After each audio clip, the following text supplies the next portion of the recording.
الحمد لله القائل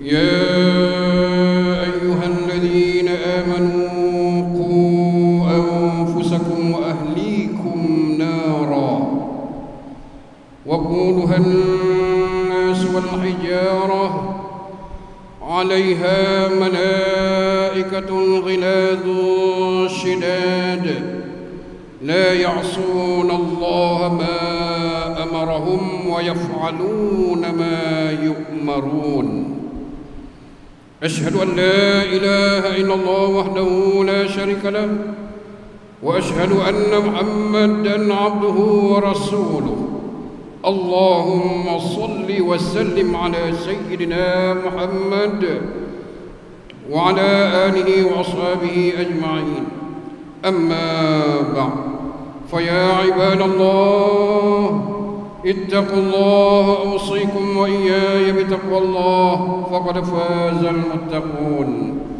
قال الله تعالى في كتابه العزيز يا أيها الذين آمنوا أطيعوا الله وأطيعوا الرسول وأولي الأمر منكم فإن تنازعتم في شيء فردوه إلى الله والرسول إن كنتم تؤمنون بالله واليوم الآخر ذلك خير وأحسن تأويلا. Bermaksud wahai orang-orang yang beriman, taatlah kamu kepada Allah dan taatlah kamu kepada Rasulullah dan kepada ulil amr, yakni orang-orang yang berkuasa daripada kalangan kamu. Kemudian jika kamu berbantah-bantah yang diperselisihan dalam satu perkara, maka hendaklah kamu mengembalikannya kepada kitabullah yakni Al-Quran dan As-Sunnah Rasulnya, jika kamu benar-benar beriman kepada Allah dan hari akhirat. Yang demikian adalah lebih baik bagi kamu dan lebih elok pula kesudahannya. Sidang Jumaat yang dirahmati Allah sekalian, marilah kita meningkatkan ketakwaan kita kepada Allah Subhanahu Wa Taala dengan bersungguh-sungguh melaksanakan segala perintahnya dan meninggalkan segala larangannya. Mudah-mudahan kita mendapat rahmat dan keberkatan hidup di dunia dan di akhirat. Khutbah pada kali ini akan mengatakan tajuk pelihara amanah dalam mendidik anak. Sidang Jumaat yang dirahmati Allah sekalian, anak-anak merupakan anugerah Allah dan amanah Allah Subhanahu Wa Taala, serta merupakan saham yang membawa keuntungan di akhirat kelak jika mereka dididik dan dibentuk menjadi anak yang soleh. Anak-anak ini juga merupakan modal insan yang cukup berharga bagi pembangunan kepimpinan negara pada masa akan datang. Para ibu bapa juga tidak boleh mengharap dan menyerahkan sepenuhnya tanggungjawab mendidik anak kepada pihak lain, kerana sekiranya mereka diabaikan daripada sudut pendidikan dan penjagaannya, tidak mustahil mereka akan menjadi anak yang derhaka, terbiar dan bermasalah, yang akhirnya akan memberi kesan yang buruk kepada keluarga, masyarakat dan negara. Firman Allah Subhanahu Wa Taala dalam surah At-Tahrim ayat 6 yang telah dibacakan pada awal khutbah tadi, yang bermaksud, wahai orang-orang yang beriman, peliharalah diri kamu dan keluarga kamu dari neraka yang bahan-bahan bakarannya adalah manusia dan batu berhala. Neraka itu dijaga dan dikawal oleh malaikat-malaikat yang keras kasarnya layanannya. Mereka tidak menderhaka kepada Allah dalam segala apa yang diperintahkannya kepada mereka, dan mereka pula tetap melakukan segala yang diperintahkan. Ma'asyiral muslimin rahimakumullah, anak-anak sebenarnya dilahirkan dalam keadaan fitrah, ibarat selai kain putih yang suci dan bersih daripada sebarang kekotoran, sama ada zahir maupun batin. Maka menjadi tanggungjawab ibu bapa untuk mencorakkan diri mereka, sama ada untuk membentuknya menjadi insan yang saleh ataupun sebaliknya. Sekiranya kedua-dua ibu bapa dapat membentuk anaknya menjadi anak yang soleh, maka kedua-dua ibu bapa akan memperoleh pahala yang berterusan apabila telah meninggal dunia. Hal ini selaras dengan hadis yang diriwayatkan oleh Imam Muslim daripada Abu Hurairah radhiyallahu anhu, bahwasanya Rasulullah sallallahu alaihi wasallam bersabda yang bermaksud, apabila mati seorang anak Adam, maka terputuslah segala amalannya kecuali 3 perkara: sedekah jariah, ilmu yang bermanfaat, dan anak yang saleh yang mendoakannya. Saudara-saudara sedang jemaat yang dikasihi, oleh itu dalam membina perilaku anak-anak, penjagaan anak ini hendaklah dimulakan dalam kandungan lagi dan diikuti pendidikan serta bimbingan yang dimulakan setelah anak itu lahir. Para ibu bapa perlu memelihara anak-anak tersebut dengan penuh kasih sayang dan sentiasa mengambil berat tentang perkembangan pembesarannya. Apabila anak sudah mencapai umur 7 tahun, para ibu bapa hendaklah mendidik mereka dengan menyuruh mereka mendirikan solat bagi menanam keimanan, akidah dan akhlak di dalam diri mereka. Para ibu bapa juga perlu sentiasa memberi tunjuk ajar dan contoh yang baik dalam membentuk kepribadian anak-anak. Dalam sebuah hadis yang diriwayatkan oleh Imam Abu Daud daripada Umar bin Shu'aib radhiyallahu anhu, bahwasanya baginda Rasulullah sallallahu alaihi wasallam bersabda yang bermaksud, perintahkanlah anak-anak kamu untuk melaksanakan solat apabila sudah mencapai umur 7 tahun. Apabila sudah mencapai umur 10 tahun, maka pukullah dia apabila tidak melaksanakan serta pisahkannya daripada tempat tidur mereka. Seterusnya, apabila anak telah meningkat remaja, para ibu bapa hendaklah mendidik mereka dengan cara bersahabat, berkongsi pandangan dan memberikan tanggungjawab untuk mereka menguruskan kehidupan mereka. Ibu bapa hendaklah sentiasa berhubung dan menjelaskan kepada anak-anak berkenaan peraturan, batasan sempadan, adab sopan dan tingkah laku yang baik, di samping sentiasa memberi sokongan, galakan, perhatian serta mempamir kasih sayang yang seimbang buat anak-anak. Ibu bapa juga perlu sentiasa memantau pergaulan anak-anak, terutama dengan rakan-rakannya, bagi memastikan mereka dapat berdamping dengan rakan-rakan yang boleh membawa mereka ke arah kebaikan. Selain itu juga, ibu bapa perlu menggalakkan mereka melibatkan diri dengan kegiatan-kegiatan yang boleh membentuk kerohanian dan jati diri seperti solat berjemaah di masjid, melibatkan diri dalam kegiatan kesukarelawan, kesukanan dan sebagainya. Ibu bapa juga perlu memastikan anak-anak menghindarkan diri mereka daripada gejala yang tidak sihat seperti pergaulan bebas, melepak, lumba haram, basikal lajak, buli, menghisap gam, menagih dadah dan sebagainya.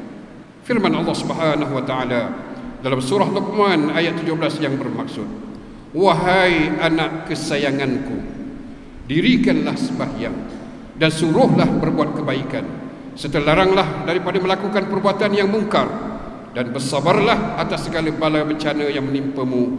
Sesungguhnya yang demikian itu adalah dari perkara-perkara dikehendaki diambil berat untuk melakukannya.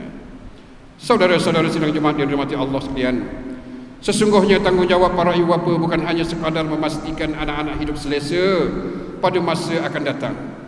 Akan tetapi para ibu bapa juga perlu bertanggungjawab memastikan anak mereka mempunyai keimanan yang teguh dan jati diri yang kuat. Oleh itu, pendidikan agama amat penting untuk menyemai akhlak dan budi pekerti yang mulia. Kerana dengan pendidikan agama ini, nilai keimanan mereka akan sentiasa terpelihara dan akan membantu mereka mengelakkan diri daripada terjebak ke dalam perbuatan yang tidak sehat. Tanpa pendidikan agama ini, anak-anak akan mudah terpengaruh dengan pelbagai pemikiran dan budaya yang tidak sehat, sehinggakan ada sebahagian daripada mereka sanggup menggadaikan kehidupan dengan melakukan perkara-perkara yang boleh mencemarkan maruah keluarga.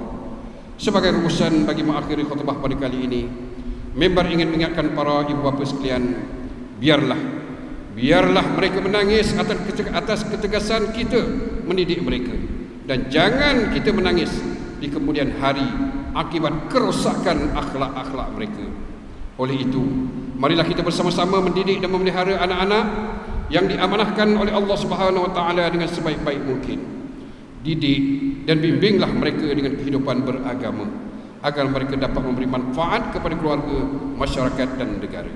Ingatlah bahawa anugerah ini merupakan sebahagian daripada amanah Allah Subhanahu wa taala yang akan dipersoalkan di akhirat nanti. Firman Allah Subhanahu wa taala dalam suratul Anfal ayat 28, wa'lamu annama amwalukum wa auladukum fitnah wa anna Allah 'indahu ajrun 'azim. Bermaksud dan ketahuilah bahawa harta benda kamu dan anak-anak kamu itu hanyalah menjadi ujian, dan sesungguhnya di sisi Allah jugalah pahala yang amat besar.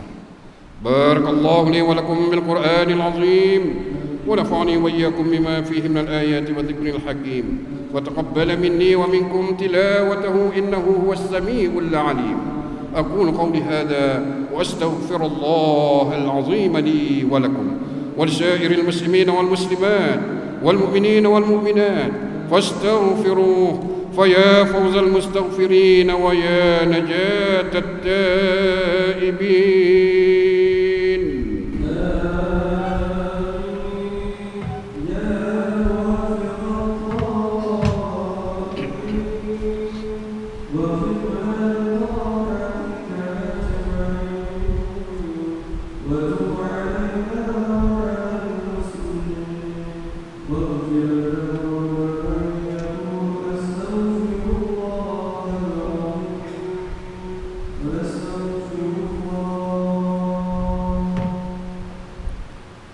الحمد لله حمدا كثيرا كما أمر.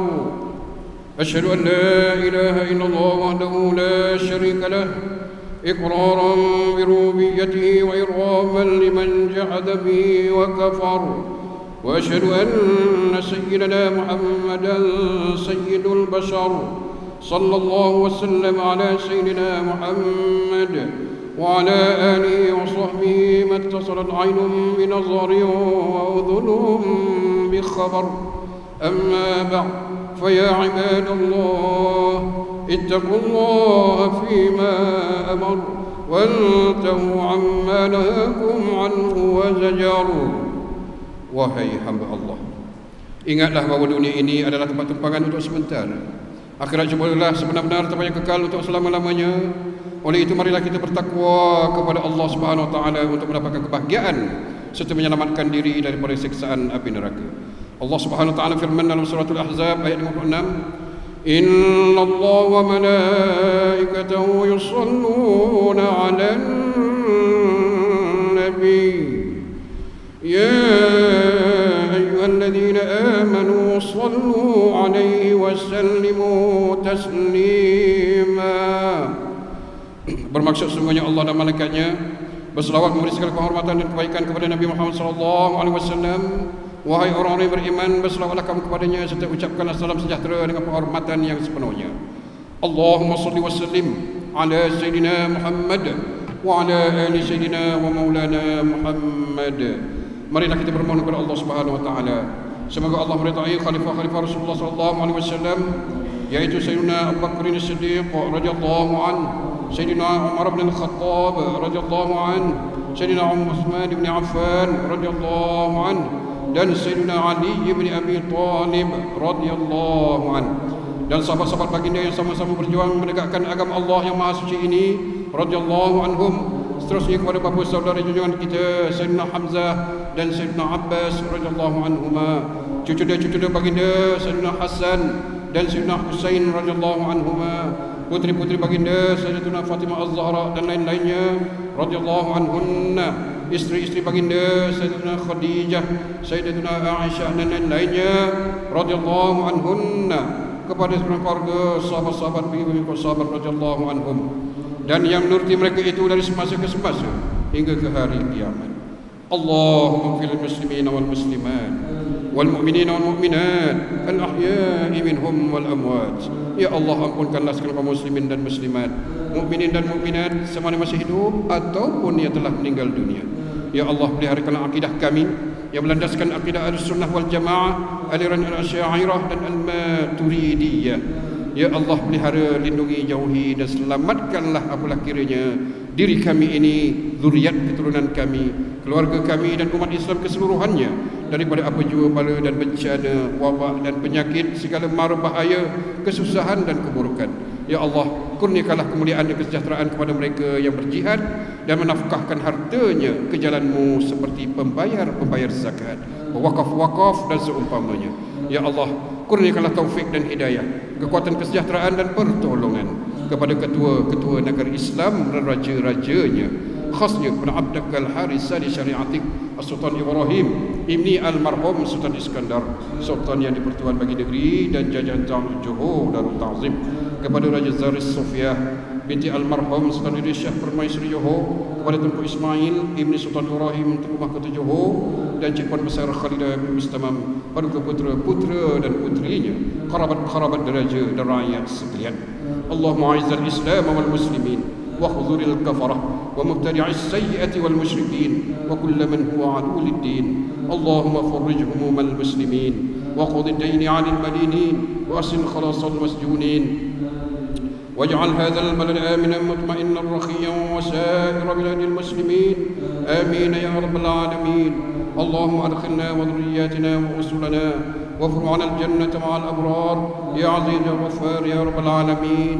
ربنا هب لنا من أزواجنا وذرياتنا قرة أعين واجعلنا للمتقين إماما. ربنا اغفر لنا ولإخواننا الذين سبقونا بالإيمان ولا تجعل في قلوبنا غلا للذين آمنوا ربنا إنك رؤوف رحيم. ربنا آتنا في الدنيا حسنة وفي الآخرة حسنة وقنا عذاب النار والحمد لله رب العالمين. عباد الله، إن الله يأمر بالعدل والإحسان وإيتاء ذي القربى وينهى عن الفحشاء والمنكر والبغي يعظكم لعلكم تذكرون. فاذكروا الله العظيم يذكركم واشكروا على نعمه يزدكم ولذكر الله أكبر والله يعلم ما تصنعون. أقم الصلاة.